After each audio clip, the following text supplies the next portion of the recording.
প্রশংসায় পঞ্চমুখ প্রতীকুর রহমান। হ্যাঁ, প্রতীকুর রহমানের গলায় একেবারে ঝরে পড়ছে মুখ্যমন্ত্রী মমতা বন্দ্যোপাধ্যায়ের প্রশংসা, স্তুতি শোনা যাচ্ছে প্রতীকুর রহমানের গলায়।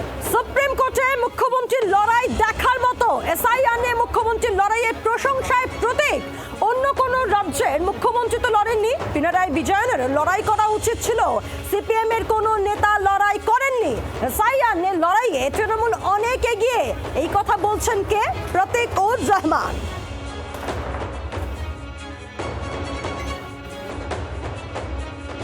এসআইআর আবহে মমতা বন্দ্যোপাধ্যায়ের লড়াই, সুপ্রিম কোর্টে যাওয়া, নিজে দাঁড়িয়ে থাকা, নিজে দাঁড়িয়ে লড়াই করা, এটাকে কীভাবে দেখছেন? অদ্ভুতভাবে দেখলাম নিরুত্তাপ। কয়েকজন নেতৃত্ব নিজের উদ্যোগে চেষ্টা করলেন, পার্টির উদ্যোগে নয়। পশ্চিমবঙ্গে কোনো ভারতবর্ষের ইতিহাসে তো নজিরবিহীন। একটা রাজ্যের মুখ্যমন্ত্রী গায়ে কালো কোট দিয়ে ওখানে গিয়ে লড়াই করলেন। এটা তো অন্য কোনো রাজ্যের মুখ্যমন্ত্রী করলেন না। এই লড়াই তো সিপিআইএমের লড়া উচিত ছিল। এটা তো পিনারাই বিজয়নের ওখানে লড়াই করা উচিত ছিল, সেটা করলেন না। এখন বলছেন স্টান্টবাজির রাজনীতি। আরে স্টান্টবাজির রাজনীতি তো আপনি হুমায়ুনের সঙ্গে বসতে গেলেন, এটাও তো স্টান্টবাজির রাজনীতি। রাজনীতি করতে গেলে স্টান্টবাজির রাজনীতি আপনিও করেন, উনিও করেছেন। এটা তো আপনার দলের স্টান্টবাজির রাজনীতি নেওয়া উচিত ছিল, যে ছেড়ে দিন বিজয়ন। এমএবি তো অন্তত নিজের মুখে গিয়ে কালো কোটটা গায়ে দিয়ে কোর্টে সওয়াল করতে পারতেন, তাদের বাংলার মানুষের কাছে বার্তা দিতে পারতাম যে ভাই এসআইআর নিয়ে আমাদের পার্টি প্রথম মুভ খুঁজছে, কোর্টে গিয়ে আমাদের সাধারণ সম্পাদক লড়াই করছে। সেই জায়গাটা আমরা হালালাম। মানে এসআইআর লড়াই তো সিপিএমের থেকে তৃণমূল এগিয়ে, অনেক গুণ এগিয়ে, অনেক গুণ এগিয়ে। এখানে কোনো কম্পিটিশান নেই। আমরা এসআইআর নিয়ে আমরা যেটা করেছি, সর্বোচ্চ রাস্তায় রাস্তায় একটু ক্যাম্প করে বসেছি। যে লোকজন আমাদের কাছে এসছে, যে কর্মী সমর্থক আমাদেরকে ভোট দেয় এখনও, তারাই আমাদের কাছে এসছে, তাদের ফর্ম আমরা ফিল আপ করে দিয়েছি। আমাদের তলায় কর্মীরা খেটেছে। আর আমাদের কিছু অংশের নেতৃত্ব আছে যারা ঠান্ডা ঘরে বসে চা খেতে খেতে, লাল চা খেতে খেতে, বিস্কুট খেতে খেতে আলোচনা করেছে এসআইআরের ইম্প্যাক্ট কেমন পড়বে, ভোট কে কতটা পাবে, ভোট কী কাটবে, সেই অঙ্ক কষে গেছে।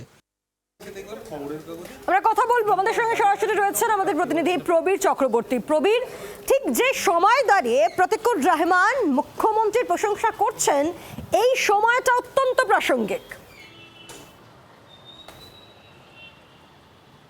একদমই পায়েল। দেখো, যখন সিপিএমের সঙ্গে সম্পর্ক ছিন্ন করছেন প্রতীকুর রহমান, যখন তাকে ঘিরে জল্পনা যে তিনি তৃণমূল কংগ্রেসে যোগদান করতে পারেন, ঠিক সেই সময়ে দাঁড়িয়ে এই জল্পনার মধ্যে একদিকে এসআইআর নিয়ে মমতা বন্দ্যোপাধ্যায়ের লড়াই, সুপ্রিম কোর্টে নিজে দাঁড়িয়ে থেকে লড়াই, তৃণমূল কংগ্রেসের লড়াই, এর যখন প্রশংসায় পঞ্চমুখ প্রতীকুর রহমান, তখন তার দল সিপিআইএম প্রাক্তন বলা যায়, এই মুহূর্তে দাঁড়িয়ে বলাই যায়, কেন তিনি কিন্তু বলছেন যে তিনি আর ওই দলের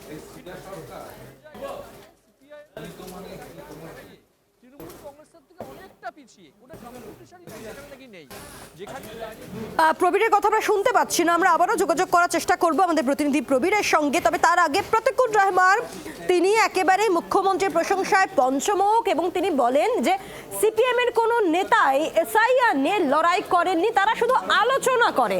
আর লড়াইয়ের বদলে ঠান্ডা ঘরে বসে তারা শুধু আলোচনা করে সিপিএম এর নেতারা। এই মন্তব্য প্রতীকুরের, এবং মুখ্যমন্ত্রীর স্তুতি প্রতীকুরের গলায়। আমরা আবারও যোগাযোগ করতে পেরেছি। প্রবীর আমাদের সঙ্গে রয়েছেন, আমাদের প্রতিনিধি সরাসরি। প্রবীর, বলো, যেমনটা বলছিলে তুমি।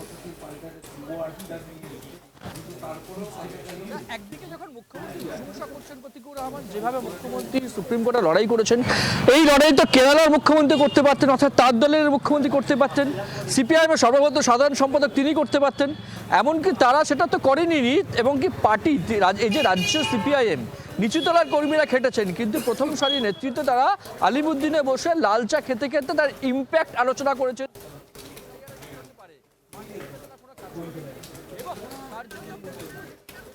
হচ্ছে যে মানুষের থেকে বিচ্ছিন্ন, পার্টিতে খালি আলোচনা হচ্ছে, মিটিং হচ্ছে, পার্টিতে এই সমস্ত হচ্ছে, মানুষের কাছে যে যাওয়া সেটা কিছু কিন্তু নেই বর্তমান সিপিআইএম এর। মানুষের থেকে বিচ্ছিন্ন সেই জায়গায় দেখি অনেক এগিয়ে তৃণমূল কংগ্রেস, এবং এসআইআর যে আন্দোলন কর্মসূচি তৃণমূলের যে, সেটা যে অনেকটাই এগিয়ে সিপিআইএম এর থেকে। সিপিআইএম নাকি এসআইআর আন্দোলনে কোনো কম্পিটিশনই নেই তৃণমূলের সঙ্গে। সেই আজকে বিস্ফোরক বক্তব্য শোনা গেল প্রতীকুর রহমানের গলায়। তাই ধন্যবাদ। প্রবীর চক্রবর্তী আমাদের সঙ্গে ছিলেন, আমাদের প্রতিনিধি সরাসরি। প্রতীকুর রহমানের বক্তব্য আরো একবার শুনুন। এসআইআর আবহে মমতা বন্দ্যোপাধ্যায়ের লড়াই, সুপ্রিম কোর্টে যাওয়া, নিজে দাঁড়িয়ে থাকা, নিজে দাঁড়িয়ে লড়াই করা, এটাকে কীভাবে দেখছেন? অদ্ভুতভাবে দেখলাম নিরুত্তাপ। কয়েকজন নেতৃত্ব নিজের উদ্যোগে চেষ্টা করলেন, পার্টির উদ্যোগে নয়। পশ্চিমবঙ্গে কোনো ভারতবর্ষের ইতিহাসে তো নজিরবিহীন। একটা রাজ্যের মুখ্যমন্ত্রী গায়ে কালো কোট দিয়ে ওখানে গিয়ে লড়াই করলেন, এটা তো অন্য কোনো রাজ্যের মুখ্যমন্ত্রী করলেন না। এই লড়াই তো সিপিআইএমের লড়া উচিত ছিল, এটা তো পিনারাই বিজনের ওখানে লড়াই করা উচিত ছিল, সেটা করলেন না। এখন বলছেন স্টান্টবাজির রাজনীতি। আরে স্টান্টবাজির রাজনীতি তো আপনি হুমায়ুনের সঙ্গে বসতে গেলেন, এটাও তো স্টান্টবাজির রাজনীতি। রাজনীতি করতে গেলে স্টান্টবাজির রাজনীতি আপনিও করেন, উনিও করেছেন। এটা তো আপনার দলের স্টান্টবাজির রাজনীতি নেওয়া উচিত ছিল, যে ছেড়ে দিন বিজয়ন। এমএবি তো অন্তত নিজের মুখে গিয়ে কালো কোটটা গায়ে দিয়ে কোটে সওয়াল করতে পারতেন, তাতে বাংলার মানুষের কাছে বার্তা দিতে পারতাম যে ভাই এসআইআর নিয়ে আমাদের পার্টি প্রথম মুভ খুঁজছে, কোর্টে গিয়ে আমাদের সাধারণ সম্পাদক লড়াই করছে। সেই জায়গাটা আমরা হালালাম। মানে এসআইআর লড়াই তো সিপিআইএমের থেকে তৃণমূলে গিয়ে অনেক গুণ এগিয়ে, অনেক গুণ এগিয়ে। এখানে কোনো কম্পিটিশান নেই। আমরা এসআইআর নিয়ে আমরা যেটা করেছি সর্বোচ্চ রাস্তায় রাস্তায় একটু ক্যাম্প করে বসেছি। যে লোকজন আমাদের কাছে এসছে, যে কর্মী সমর্থক আমাদেরকে ভোট দেয় এখনও, তারাই আমাদের কাছে এসছে, তাদের ফর্ম আমরা ফিল আপ করে দিয়েছি। আমাদের তলায় কর্মীরা খেটেছে। আর আমাদের কিছু অংশের নেতৃত্ব আছে যারা ঠান্ডা ঘরে বসে চা খেতে খেতে, লাল চা খেতে খেতে, বিস্কুট খেতে খেতে আলোচনা করেছে এসআইআরের ইম্প্যাক্ট কেমন পড়বে, ভোট কে কতটা পাবে, ভোট কী কাটবে, সেই অঙ্ক কষে গেছে। আমরা কথা বলবো, সিপিএম নেতা শতরূপ ঘোষ আমাদের সঙ্গে রয়েছেন। শতরূপ, আপনি শুনলেন প্রতিকূলের বক্তব্য, মুখ্যমন্ত্রীর প্রশংসা এবং একই সঙ্গে সিপিএম এসআইআর নিয়ে লড়াই না করে ঠান্ডা ঘরে বসে শুধু আলোচনা করেছে, কি বলবেন? দেখুন, এসআইআর নিয়ে মামলাটা সুপ্রিম কোর্টে করেছিলেন, যে মামলায় মমতা বন্দ্যোপাধ্যায় গিয়ে একবার মুখ দেখিয়ে এসেছেন, সেই মামলাটা করেছিলেন সিপিআইএম এর একজন কর্মী মোস্তারি বানু।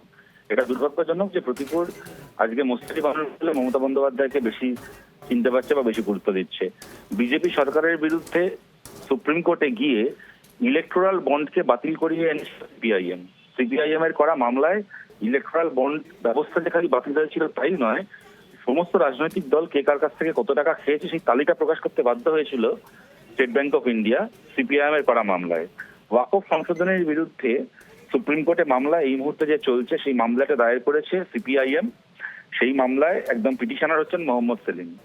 এর আগে সিএ এর বিরুদ্ধে সুপ্রিম কোর্টে গেছিল, মামলা করেছিল পিনারাই বিজয়নের নেতৃত্বে বামপন্থীরা। সুতরাং বিজেপির বিরুদ্ধে যেখানে যেখানে সুপ্রিম কোর্টে গিয়ে লড়াই করার কথা, গত 5-7 বছরের সময়কালও যদি আপনারা দেখেন, তাহলে তা সিপিআইএমই করেছে। এবং করেছে খালি তাই নয়, সেই লড়াইয়ে বহু ক্ষেত্রে আমরা জিতেওছি। ইলেকট্রাল বন্ডের উদাহরণটা যেমন আমি দিলাম।